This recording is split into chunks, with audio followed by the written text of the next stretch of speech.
Paschimbanga school service কমিশনের SLST geography syllabus অনুযায়ী যে পার্টস এমসিকিউ পার্ট শুরু করেছিলাম, আজকে তার 40 নম্বর পার্ট।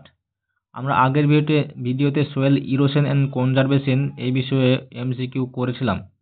আজকে আমরা এমসিকিউ আলোচনা করব প্ল্যান্ট বা বনভূমি সম্পর্কে, factor of plant growth, major types of natural vegetation, এগুলি।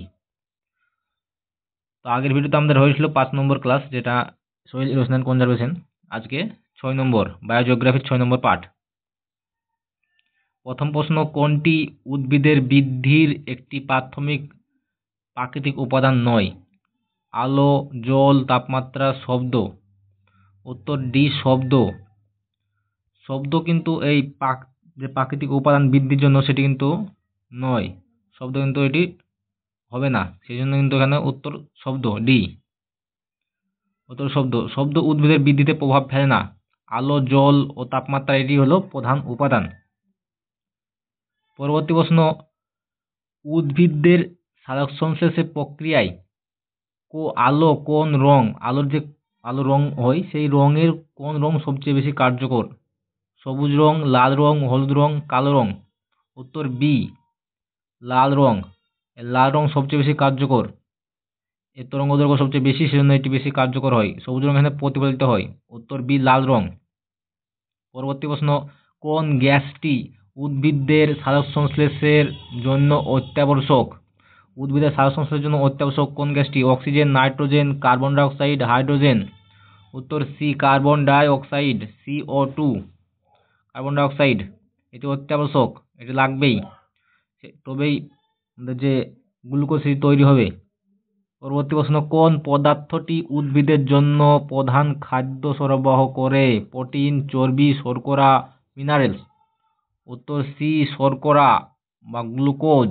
এই গ্লুকোজটি সবচেয়ে বেশি, উদ্ভিদের প্রধান খাদ্য কিন্তু এই গ্লুকোজ। উত্তর সি, শর্করা। সালোকসংশ্লেষের ফলে উৎপন্ন গ্লুকোজ হলো প্রধান খাদ্য। পরবর্তী প্রশ্ন, 5 নম্বর প্রশ্ন, উদ্ভিদের কোন মূল উপায়ে জল গ্রহণ করে? কোন মূল উপায়ে, কি উপায়ে তারা জল গ্রহণ করে? পাতার মাধ্যমে, কাণ্ডের মাধ্যমে, মূল শিকড় দিয়ে, প্রধান শিকড় দিয়ে, ফলের মাধ্যমে। ফলের মাধ্যমে হবে না, এখানে হবে প্রধান যে মূল, সেই প্রধান শিকড় দিয়েই হবে। উত্তর সি, মূলের শিকড় দিয়ে বা প্রধান শিকড় যেটা, সেটা দিয়ে। পরবর্তী প্রশ্ন, উদ্ভিদের বৃদ্ধির জন্য সবচেয়ে উপযোগী পিএইচ এর মান কত? উদ্ভিদের বাড়ার জন্য যে মাটিতে পিএইচ থাকবে সেটি কত থাকতে হবে? 2, 5.5 থেকে 7, 8.5, 10। উত্তর বি, 5.5 থেকে 7। একদম নিম্নবর্তী হলেও চলবে না, মাঝারি থেকে একদম নর্মাল থাকতে হবে। পিএইচ 7 মানে হচ্ছে নিউট্রাল। 5 মানে একটু আম্লিক প্রকৃতির, ক্ষারীয় প্রকৃতিতে হবে না, আম্লিক প্রকৃতির মাটি দরকার উদ্ভিদ বৃদ্ধির জন্য, হালকা আম্লিক। পরবর্তী প্রশ্ন, নিচের কোনটি উদ্ভিদের বৃদ্ধিতে প্রভাব ফেলে না? উদ্ভিদের বৃদ্ধিতে প্রভাব ফেলে না কোনটি? আলো, মাটি, বায়ু, শব্দ দূষণ। আলো, মাটি, বায়ু এই তিনটি কিন্তু উদ্ভিদের বৃদ্ধিতে প্রভাব ফেলে, কিন্তু শব্দ দূষণ এটি কিন্তু প্রভাব তেমন ফেলে না বলে চলে। পরবর্তী প্রশ্ন, উদ্ভিদের বৃদ্ধির জন্য সবচেয়ে বেশি প্রয়োজনীয় খনিজ উপাদান কোনটি? Nitrogen, silica, sodium, sulphur. উত্তর এ, নাইট্রোজেন। নাইট্রোজেন সবচেয়ে বেশি দরকার, নাইট্রোজেন। পরবর্তী প্রশ্ন, এটি উত্তর হচ্ছে নাইট্রোজেন এ। নাইট্রোজেন প্রোটিন গঠনের জন্য অপরিহার্য উপাদান। পরবর্তী প্রশ্ন, ফটোপিরিওডিজম শব্দটি কিসের সঙ্গে সম্পর্কিত? গ্লুকোজ উৎপাদন, জল শোষণ, আলোর সময়ের প্রতিক্রিয়া, কার্বন ডাই অক্সাইড নির্গমন। ফটোপিরিওডিজম, এখানে শব্দের মাধ্যমে বুঝতে পারছি ফটোপিরিওডিজম বলতে আলোর যে বিক্রিয়া প্রতিক্রিয়া সেটি হবে। উত্তর সি, আলোর সময় প্রতিক্রিয়া। উত্তর সি, আলোর সময় প্রতিক্রিয়া। উদ্ভিদের যখন ফুল ফোটে, এই ফুল ফোটা নির্ভর করে আলোর দৈর্ঘ্যের ওপর, কেমন আলো পড়বে সেরকম। তো এদের উত্তর সি হবে। পরবর্তী প্রশ্ন হচ্ছে 10 নম্বর প্রশ্ন, কোনটি একটি প্রাকৃতিক বৃদ্ধি নিয়ন্ত্রণ হরমোন? উদ্ভিদের যে প্রাকৃতিক বৃদ্ধি হয় সেই বৃদ্ধিকে নিয়ন্ত্রণ করে কোন hormone? Aspirin hormone, auxin hormone, penicillin hormone, insulin hormone. উত্তর বি, অক্সিন। এই অক্সিন হরমোন উদ্ভিদ বৃদ্ধিতে সাহায্য করে প্রাকৃতিকভাবে। উত্তর বি, অক্সিন। অক্সিন উদ্ভিদের বৃদ্ধি নিয়ন্ত্রণ করে। পরবর্তী প্রশ্ন, কোনটি উদ্ভিদের বৃদ্ধিকে প্রভাবিত করে না? উদ্ভিদের বৃদ্ধিকে প্রভাবিত করে না কোনটি? তাপমাত্রা, জল, বায়ুচাপ, আলো। উত্তর সি, বৃদ্ধিকে প্রভাবিত করে না কিন্তু বায়ুর চাপ, অল্পভাবে প্রভাবিত করে না। তাপমাত্রা, জল এবং আলো এটি কিন্তু প্রভাবিত করে। বায়ুর চাপ এটি অত রকম প্রভাবিত করে না। বায়ুর চাপ যে পরিবর্তনের সাথে সাথে উদ্ভিদের সরাসরি বৃদ্ধির কোনো সম্পর্ক নেই, সরাসরি কোনো সম্পর্ক নেই বায়ুর চাপের সঙ্গে। সেজন্য উত্তর বায়ুর চাপ হবে। পরবর্তী প্রশ্ন, 12 নম্বর প্রশ্ন, নাইট্রোজেন কোন উদ্ভিদের প্রক্রিয়ায় সাহায্য করে? নাইট্রোজেন কোন উদ্ভিজ্জ প্রক্রিয়ায় সাহায্য করে? কিতে সাহায্য করে নাইট্রোজেন? ফল গঠনে সাহায্য করে, রং সৃষ্টিতে সাহায্য করে, পাতা ও ডালের বৃদ্ধিতে সাহায্য করে, মূল বৃদ্ধিতে সাহায্য করে। উত্তর সি, পাতা ও ডাল। এই উদ্ভিদের পাতা ও ডাল বৃদ্ধিতে কিন্তু নাইট্রোজেন বিশেষভাবে সাহায্য করে। পরবর্তী প্রশ্ন, 13 নম্বর প্রশ্ন, উদ্ভিদ কত ডিগ্রি সেলসিয়াস, কত ডিগ্রি উষ্ণতায় সবচেয়ে ভালো শ্বাস সংশ্লেষ, যে ফটোসিনথেটিক যে উপায় যে শ্বাস সংশ্লেষ তৈরি করে, সেই শ্বাস সংশ্লেষ প্রক্রিয়ার জন্য কত ডিগ্রি উষ্ণতায় সবচেয়ে ভালো হয়? 5 ডিগ্রি উষ্ণতা, 10 degree Celsius, 25 degree Celsius, 45 degree Celsius. তো নিরক্ষীয় অঞ্চল সবচেয়ে বেশি হয়, সেখানে কিন্তু 25 ডিগ্রি সেলসিয়াস নর্মাল। সেজন্য উত্তর সি, 25 ডিগ্রি সেলসিয়াস। এই 25 ডিগ্রি সেলসিয়াসে তাপমাত্রা কিন্তু শ্বাস সংশ্লেষ সবচেয়ে বেশি কার্যকর হয়। পরবর্তী প্রশ্ন, পটাশিয়ামের সংকেত হচ্ছে কে? এই পটাশিয়াম উদ্ভিদের কোন বৈশিষ্ট্যে কাজ লাগে? কিসের কাজ লাগে উদ্ভিদের? শ্বাস সংশ্লেষ প্রক্রিয়ায় কাজ লাগে, ফল ও বীজ গঠনে সাহায্য করে, উদ্ভিদের বৃদ্ধিতে সাহায্য করে, মূল বৃদ্ধিতে সাহায্য করে, ক্লোরোফিল তৈরিতে সাহায্য করে। পটাশিয়াম ফল এবং বীজের গঠন। উত্তর বি, ফল এবং বীজের গঠনে সাহায্য করে পটাশিয়াম। ফল এবং বীজের গঠন। পটাশিয়াম উদ্ভিদের যে প্রজনন প্রক্রিয়া, অনেক ফল আসে পটাশিয়াম উদ্ভিদ দেওয়ার ফলে কিন্তু অনেক ফল গঠিত হয়, ফল এবং ফুল ফোটে। পরবর্তী প্রশ্ন, মাটি যদি খুব অ্যাসিডিক হয় তবে উদ্ভিদ বৃদ্ধিতে কি হয়? খুব অ্যাসিডিক হলে উদ্ভিদ বৃদ্ধি কি হবে? ত্বরান্তরিত হবে, চলবে, পরিবর্তন হয় না, কোনো পরিবর্তন হবে না, বিলম্বিত হবে, থেমে যাবে, অতিরিক্ত বৃদ্ধি হবে। তো বিলম্বিত হবে। অতিরিক্ত অ্যাসিডিক হলে উদ্ভিদের বৃদ্ধি বিলম্বিত হবে, কমে যাবে।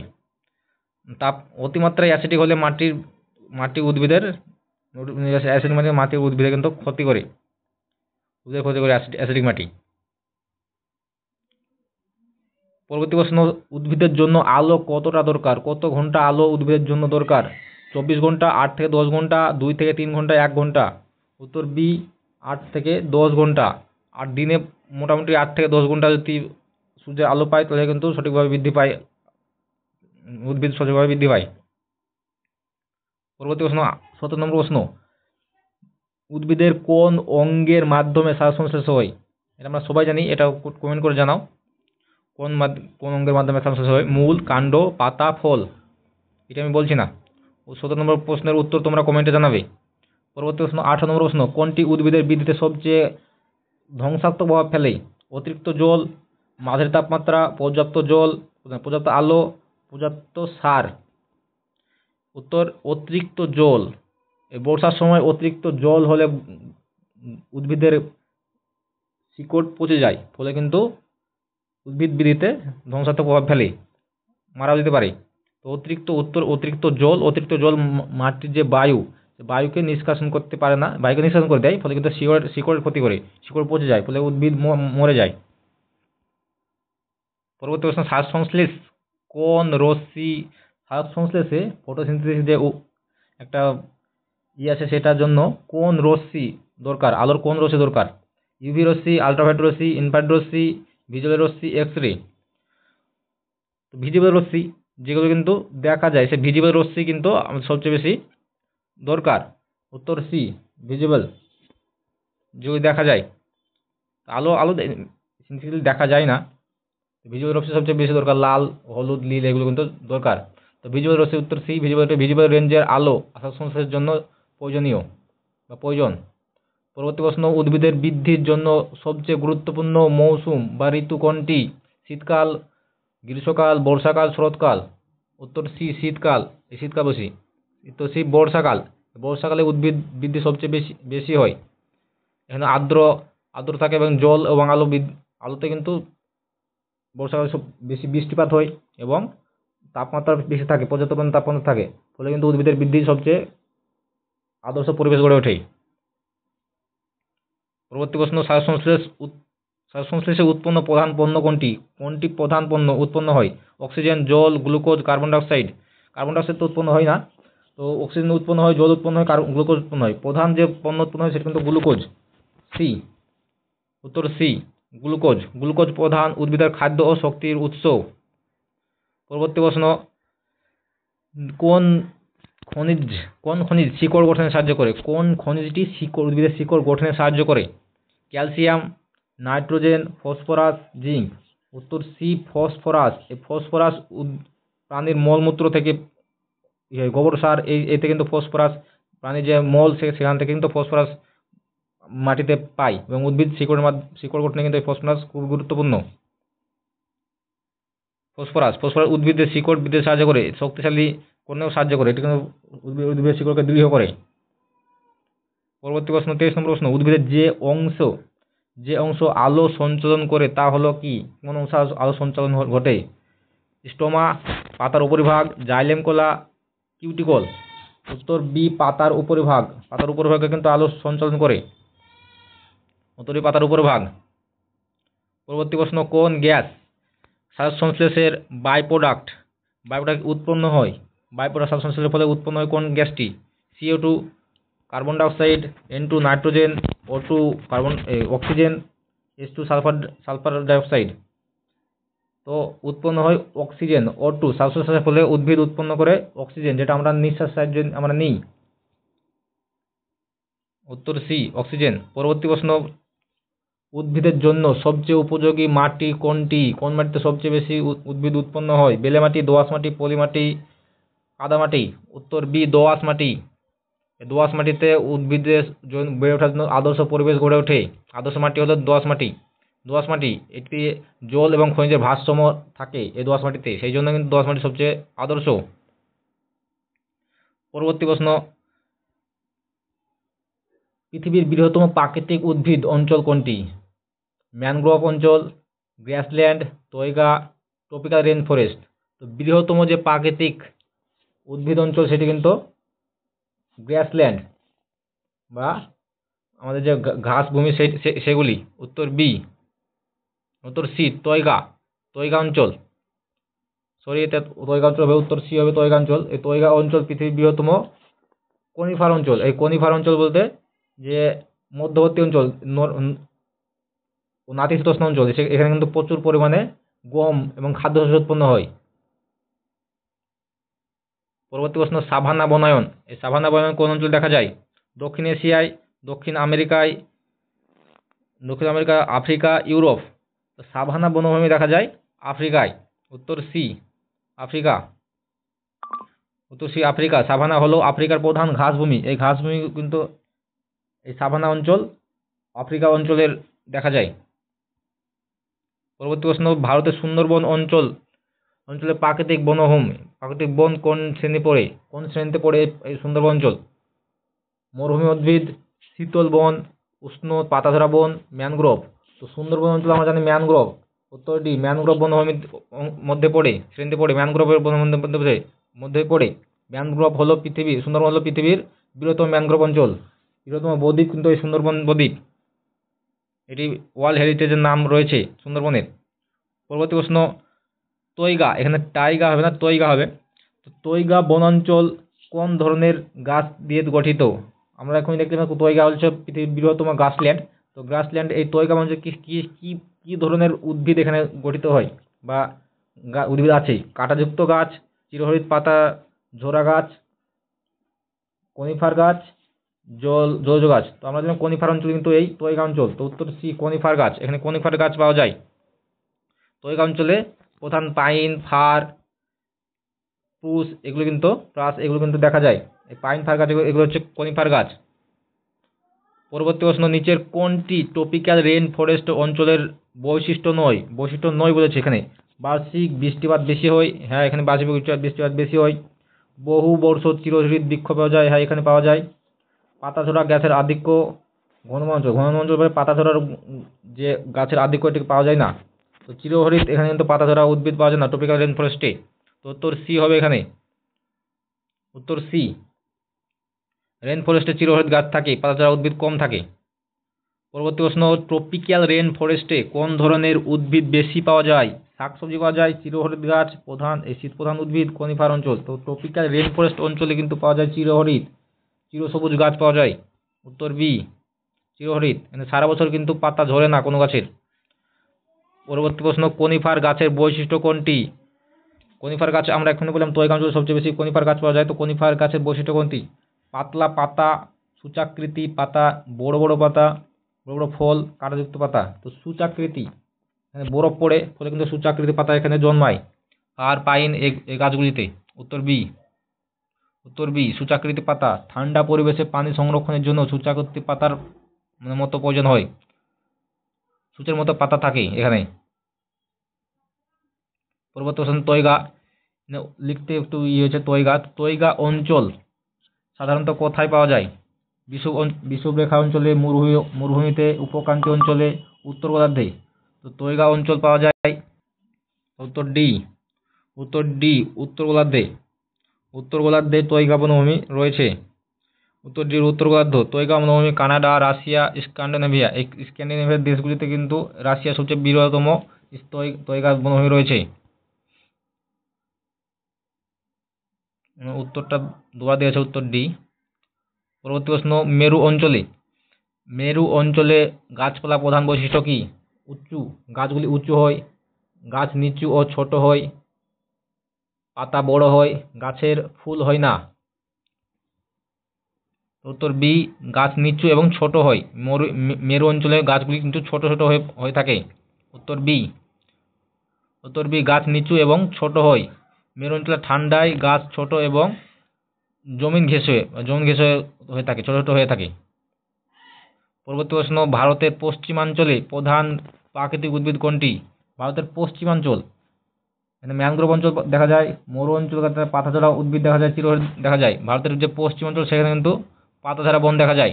উত্তর সি, পাতাঝরা বন। এই মরু উদ্ভিদ পশ্চিমাঞ্চল বলতে এখানে রাজস্থানকে বোঝানো হচ্ছে মরু অঞ্চল। সেই মরু অঞ্চলে কিন্তু দেখা যাবে কি মরু উদ্ভিদ পশ্চিমাঞ্চল, ভারতের পশ্চিমাঞ্চল। আমি ভেবেছি এখানে পশ্চিম ঘাট অঞ্চল, কিন্তু এখানে পশ্চিমাঞ্চল দিয়েছে। ভারতের পশ্চিমাঞ্চল রাজস্থান অঞ্চল, সেখানে মরুভূমি গাছপালা। উত্তর বি, মরুভূমি গাছপালা দেখা যায়। ক্যাকটাস এবং খরতাপ সহনশীল, যেগুলো বাবলা, এগুলো তাপ সহ্য করতে পারে, হরিমনসা এগুলো। পরবর্তী প্রশ্ন, কোন ধরনের বন বছরে একটি নির্দিষ্ট সময় পাতা ঝরে যায়? বছরের নির্দিষ্ট সময় পাতা ঝরে যায় আমাদের যে ভারতের বন সেগুলি। তো চিরহরিৎ বন, পাতাঝরা বন, ম্যানগ্রোভ বন, তৈগা বন। উত্তর বি, পাতাঝরা বন। পাতাঝরা বন কিন্তু একটি নির্দিষ্ট বছরের নির্দিষ্ট সময়ে পাতাকে ঝরিয়ে দেয়, যাকে ডেসিডিয়াস বন বলা হয়। শুষ্ক ঋতুতে কিন্তু পাতা এই শীতের সময় পাতা ঝরিয়ে দেয়, যেমন আমড়া, এগুলো কিন্তু পাতাঝরা বন। পরবর্তী প্রশ্ন, কোন অঞ্চলটি চিরহরিৎ বনের জন্য বিখ্যাত? রাজস্থান, অন্ধ্রপ্রদেশ, আন্দামান নিকোবর দ্বীপপুঞ্জ, পাঞ্জাব। চিরহরিৎ বনের জন্য বিখ্যাত। চিরহরিৎ বন কোথায় পাওয়া যায়? যেখানে নিরক্ষীয় অঞ্চল, সারা বছর বৃষ্টিপাত হয়, সেখানে কিন্তু চিরহরিৎ বন পাওয়া যায়। তো নিরক্ষীয় অঞ্চল এখানে আছে আন্দামান ও নিকোবর দ্বীপপুঞ্জ। তো উত্তর সি, আন্দামান এবং নিকোবর দ্বীপপুঞ্জে চিরহরিৎ বন পাওয়া যায়। এখানে উষ্ণমণ্ডলীয় চিরহরিৎ বন রয়েছে আন্দামান নিকোবর দ্বীপপুঞ্জে। পরবর্তী প্রশ্ন, কোন ধরনের বন প্রধানত বন্যপ্রাণীর আবাসস্থল? বন্যপ্রাণীর আবাসস্থল কোন ধরনের বন? গ্রাসল্যান্ড, চিরহরিৎ বন, পাতাঝরা বন, মরুভূমি। তো বন্যপ্রাণী পাওয়া যায় পাতাঝরা বনে। আমাদের যে ভারতীয় বন সেগুলো কিন্তু বন্যপ্রাণী সবচেয়ে বেশি পাওয়া যায়, জীববৈচিত্র্য সবচেয়ে বেশি থাকে পাতাঝরা বনে। উত্তর সি, পাতাঝরা বন। ভারতের বন্যপ্রাণীর বেশিরভাগ আবাসস্থল হচ্ছে পাতাঝরা বন। পরবর্তী প্রশ্ন, ঘন কুয়াশাচ্ছন্ন এবং শীতল অঞ্চলে বন কোনটি? ঘন কুয়াশাচ্ছন্ন এবং শীতল অঞ্চলের বন কোনটি? তৈগা, তুন্দ্রা, চিরহরিৎ বন, মরুভূমি। তো ঘন কুয়াশাচ্ছন্ন এবং শীতল বন হচ্ছে তৈগা। উত্তর এ, তৈগা। তো তৈগা হলো ঠান্ডা এবং আর্দ্র আবহাওয়ার যে একটা বন, আর্দ্র আবহাওয়া হয় সেখানে তৈগা বন এখানে গড়ে উঠেছে, গ্রাসল্যান্ড। পরবর্তী প্রশ্ন, তুন্দ্রা অঞ্চলে গাছের উচ্চতা কেমন থাকে? 20 থেকে 30 মিটার, 10 থেকে 15 মিটার, 1 থেকে 2 মিটার, 50 সেমি থেকে 1 মিটার। তো উত্তর সি, উত্তর ডি, 50 সেমি থেকে 1 মিটার, উত্তর ডি 50 সেমি থেকে 1 মিটার। তুন্দ্রা অঞ্চলে ছোট ঝোপ জাতীয় যে গাছ সেগুলো কিন্তু লাইকেন জাতীয় গাছ উৎপন্ন হয়। পরবর্তী প্রশ্ন, ভারতের কোন অঞ্চলে ঘাস ভূমির জন্য পরিচিত? কোন অঞ্চল ঘাস ভূমি গ্রাসল্যান্ডের জন্য পরিচিত? পশ্চিমবঙ্গ, মধ্যপ্রদেশ, ছত্তিশগড়, পাঞ্জাব। তো ঘাস ভূমির জন্য পরিচিত পশ্চিমবঙ্গ, মধ্যপ্রদেশ, ছত্তিশগড়, পাঞ্জাব। তো ঘাস ভূমি নামে পরিচিত মধ্যপ্রদেশ। মধ্যপ্রদেশ কিন্তু ঘাস ভূমি নামে পরিচিত। উত্তর বি মধ্যপ্রদেশ। মালভূমি অঞ্চলে কিছু প্রাকৃতিক ঘাস ভূমি বিদ্যমান। পরবর্তী প্রশ্ন, কোন বন সাইলেন্ট ভ্যালি হিসাবে পরিচিত? সাইলেন্ট ভ্যালি হিসাবে পরিচিত কোন বন? সুন্দরবন, পশ্চিমবঙ্গের সুন্দরবন, কেরালার চিরহরিৎ বন, মধ্যপ্রদেশের পাতাঝরা বন, গুজরাটের কাটা বন। তো সাইলেন্ট ভ্যালি যে বন সেটি কিন্তু কেরালার রয়েছে সাইলেন্ট ভ্যালি একটা জাতীয় উদ্যান। তো সাইলেন্ট ভ্যালি বন এটা কেরালার চিরহরিৎ বন। উত্তর বি কেরালার চিরহরিৎ বন সাইলেন্ট ভ্যালি নামে পরিচিত। সাইলেন্ট ভ্যালি ন্যাশনাল পার্ক উষ্ণমন্ডলীয় চিরহরিৎ বনে গঠিত হয়েছে বা গড়ে উঠেছে। পরবর্তী প্রশ্ন, কোন অঞ্চলে ম্যানগ্রোভ বন সবচেয়ে বেশি দেখা যায়? কোন অঞ্চলে? হিমালয় অঞ্চলে, থর মরুভূমিতে, সুন্দরবন, তুন্দ্রা অঞ্চলে। তো সুন্দরবন অঞ্চলে ম্যানগ্রোভ অরণ্য সবচেয়ে বেশি দেখা যায়। সুন্দরী গরান ইত্যাদি এখানে গাছ রয়েছে যেগুলো শ্বাসমূল দেখা যায়। উত্তর সি সুন্দরবন। এই সুন্দরবন অঞ্চলে সুন্দরবন হলো বিশ্বের বৃহত্তম ম্যানগ্রোভ অঞ্চল। সুন্দরবন। পরবর্তী প্রশ্ন, এক্স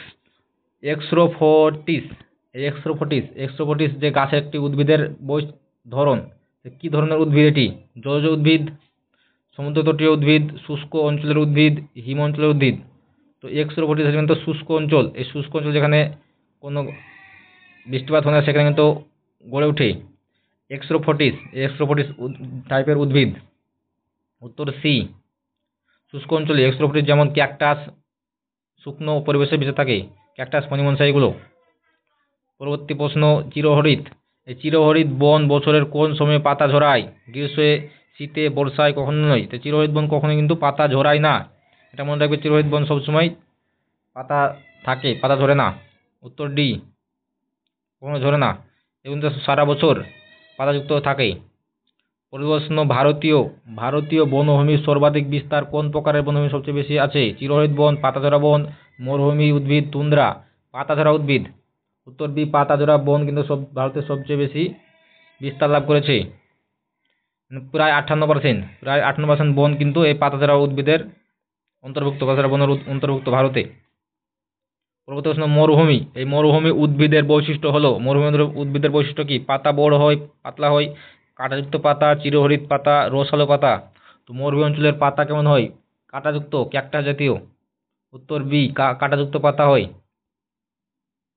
পরবর্তী প্রশ্ন, কোন প্রাকৃতিক উদ্ভিদ অঞ্চলকে পৃথিবীর ফুসফুস বলা হয়? তো পৃথিবীর ফুসফুস বলা হয় taiga, savanna, Amazon rain forest, tundra. আমরা জানি পৃথিবীর ফুসফুস বলা হয় আমাজন রেন ফরেস্টকে, আমাজন অববাহিকার যে রেন ফরেস্ট সেটাকে। উত্তর সি আমাজন অববাহিকা, আমাজন রেন ফরেস্ট প্রচুর অক্সিজেন উৎপন্ন করে বলে একে পৃথিবীর ফুসফুস বলা হয়। পৃথিবীর প্রায় 60% অক্সিজেন কিন্তু এখানে উৎপন্ন হয়। পরবর্তী প্রশ্ন, 24 নম্বর প্রশ্ন, কোন প্রাকৃতিক বনবিন্যাস ক্ষয়প্রাপ্ত হলে মাটি ক্ষয় সবচেয়ে বেশি হয়? কোন প্রাকৃতিক বনটি বিনাশ হলে মাটি ক্ষয় সবচেয়ে বেশি হয়? চিরহরিৎ বন, মরুভূমি উদ্ভিদ, পাতাঝরা বন, ম্যানগ্রোভ বন। উত্তর ডি ম্যানগ্রোভ। এই ম্যানগ্রোভ বন যদি ধ্বংস হয় তাহলে মৃত্তিকা সবচেয়ে বেশি হয় সমুদ্র তীরবর্তী অঞ্চলে। ম্যানগ্রোভ বন, উত্তর ডি ম্যানগ্রোভ বন। ম্যানগ্রোভ বনের উপকূলীয় অঞ্চলে ক্ষয় থেকে রক্ষা করে, উপকূলীয় অঞ্চলকে ক্ষয় থেকে রক্ষা করে ম্যানগ্রোভ বন। পরবর্তী প্রশ্ন, নিচের কোন উদ্ভিদ বিন্যাস জলাভূমিতে জন্মায় কোন উদ্ভিদটি? Taiga, savanna, mangrove, tundra. তো ম্যানগ্রোভ হচ্ছে জলাভূমিতে জন্মায় ম্যানগ্রোভ উদ্ভিদ। এখানে শ্বাসমূল দেখা যায়, সুন্দরী, গোরান, গেও এগুলো প্রধান উদ্ভিদ। সেজন্য কিন্তু সুন্দরবনকে এই সুন্দরী গাছের নাম অনুসারে সুন্দরবন বলা হয়েছে।